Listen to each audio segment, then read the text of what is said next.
মার্কিন পররাষ্ট্র দপ্তরের মুখপাত্র ম্যাথু মিলার বলেছেন, বাংলাদেশে মানবাধিকার সুরক্ষিত দেখতে চায় যুক্তরাষ্ট্র। আর চূড়ান্তভাবে গত কয়েক মাসে যারা বাংলাদেশি জনগণের মানবাধিকার লঙ্ঘনের জন্য দায়ী তাদের জবাবদিহির আওতায় আনতে হবে। গতকাল সোমবার মার্কিন পররাষ্ট্র দপ্তরের নিয়মিত ব্রিফিংয়ে এক সাংবাদিকের করা প্রশ্নের জবাবে একথা বলেন মুখপাত্র মিলার।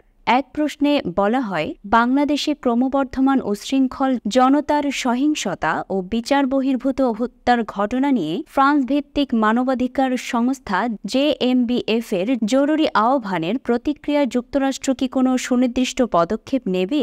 এছাড়া নিরপরাধ ব্যক্তিদের বিরুদ্ধে করা মামলার সংখ্যা নিয়ে ক্রমবর্ধমান উদ্বেগের আলোকে বাংলাদেশে মানবাধিকার লঙ্ঘনের ব্যাপারে জবাবদিহি কিভাবে নিশ্চিত করবে যুক্তরাষ্ট্র? মার্কিন সরকার এই মুহূর্তে বাংলাদেশে মানবাধিকার সুরক্ষাকে কিভাবে দেখছে? জবাবে মিলার বলেন, প্রশ্নকারীর উল্লেখ করা এসব বিষয় নিয়ে তিনি কথা বলতে পারেন না।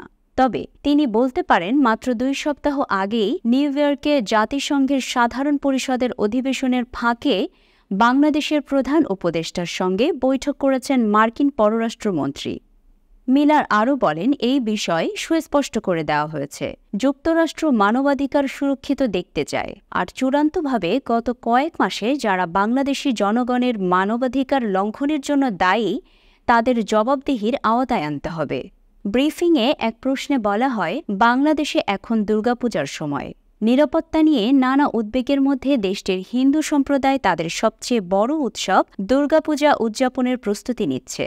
এই পরিস্থিতিতে মার্কিন সরকার কি সংখ্যালঘুদের জীবন রক্ষায় বাংলাদেশি কর্তৃপক্ষের সঙ্গে কোনো যোগাযোগ করেছে?